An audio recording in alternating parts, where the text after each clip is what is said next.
And then there was the leftover meat from the lunch. Yes. So describe that part of the meal to me. The meat? It was very soft, and it was probably some of the best meat I've ever had, actually. Very easy to cut. Today, at the end of the second week of the trial of Erin Patterson, the jury heard from her 14-year-old son.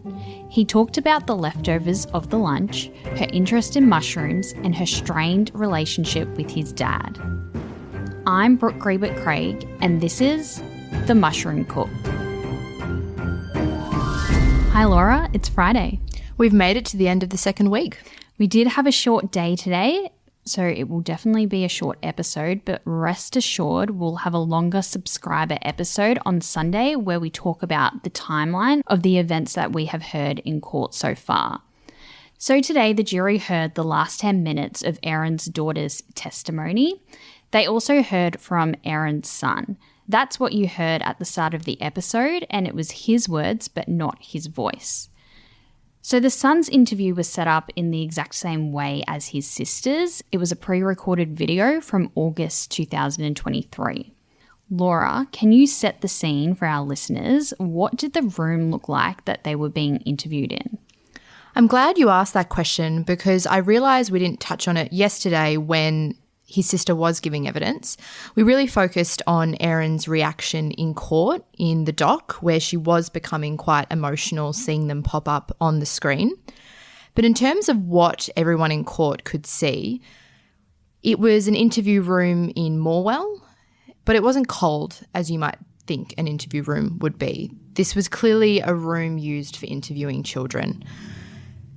So when the first video played of Erin's daughter, you could see her sitting on a blue armchair, and she's only 9 years old in this vision, so she's very small. Her feet barely touch the ground.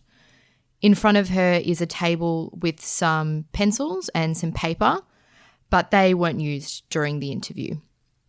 Her brother gave evidence in this same room, but being 5 years older than her, he was definitely quite taller, and he was sitting on the chair just in a hoodie and some trackies. So in the daughter's testimony, she was questioned in detail by the interviewer about mushrooms. These are her words, but not her voice. When you cook with Mum, have you ever cooked anything with mushrooms in it? No. Do you like mushrooms, eating them? No.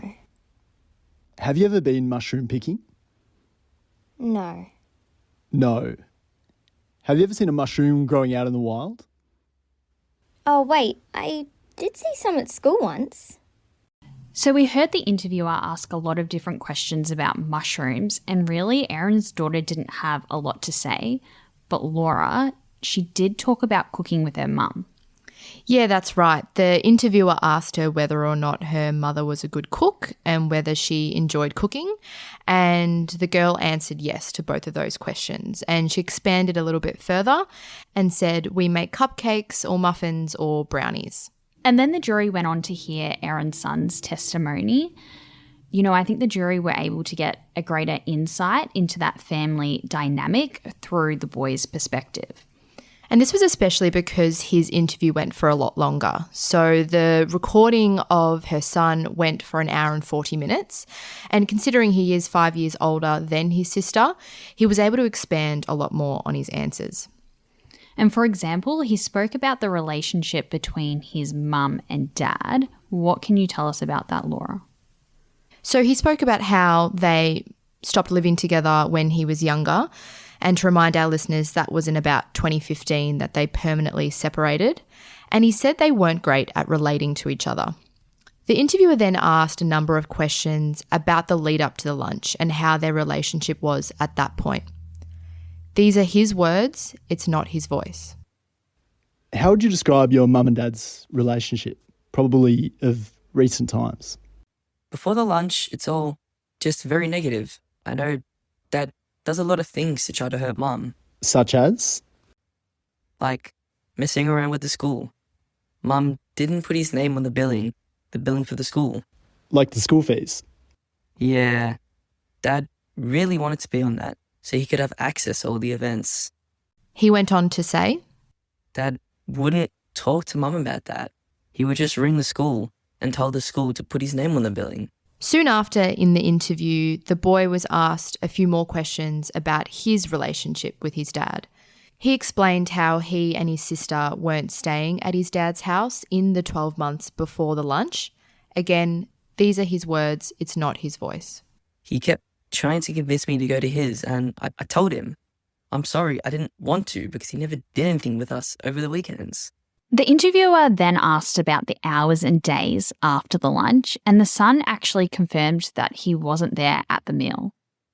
That's right. But he arrived when the lunch was wrapping up. Everyone was still there, all of the guests, including his grandparents, Don and Gail Patterson.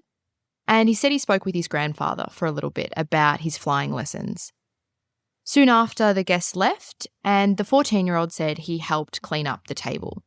He described collecting all the plates and bringing them to the sink. And in his evidence, what colour did he say the plates were? He said the plates were white and about 15 centimetres in diameter. The interviewer asked a follow-up question and asked him whether or not the plates were all the same, and he said they were. So after that, what did he do? So just to give a little bit more context here, while the lunch was happening at his house, him, his sister and one of their friends went to the cinemas nearby to go watch the 2023 film Elemental. I believe it's an animated film. After that was done, they came back. That's when he saw everyone there at the home. And then he cleaned up with his mum, and then him and his friends started playing video games. Like every teens do these days? Yes, very much so. They described playing for a few hours with their headsets on. They were very locked in. And then it got later in the evening, maybe around 5, 6 o'clock, and it was time for his friend to go home. He explained to the jury that he went upstairs to go see his mum to ask if she could give his friend a lift back home. And he described in that moment she was building Lego. Interesting. What else did he say? He then started speaking about the next day. He remembers waking up and walking into the kitchen and seeing his mum drinking a coffee, but she said to him that she was feeling quite sick and had been experiencing some diarrhea.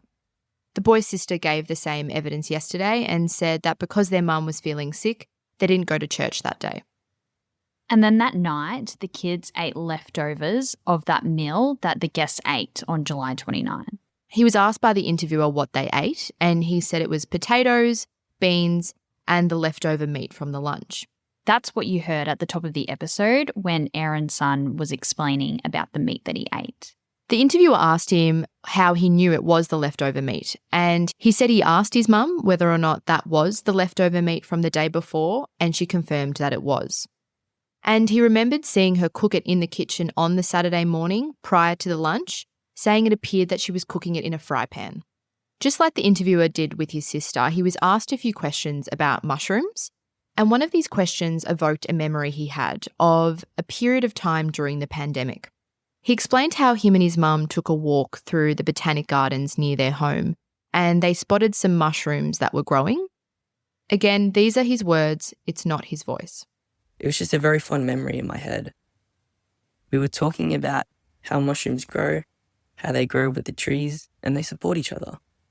And that was the end of Erin's son's evidence, so we're all wrapped up for week 2. We'll be back next week to do it all again. Thanks, Laura. Enjoy your weekend. And don't forget that we have a subscriber episode with our colleague Anthony Dowsley that will be released on Sunday morning. And details on how to get it will be in the description of this episode. Thanks for listening. This has been a Herald Sun production for True Crime Australia. The show is reported and presented by me, Brooke Grebert-Craig, and Laura Placella. Reporting and presenting for our weekend subscriber-only shows by Anthony Dowsley. Our executive producer is Jordy Atkinson. Extra production support this week was from our intern, Jasmine Geddes. The Mushroom Cook is produced, written and edited by Jonty Burton. And go to themushroomcook.com.au for all the latest updates, live blogs, features and more.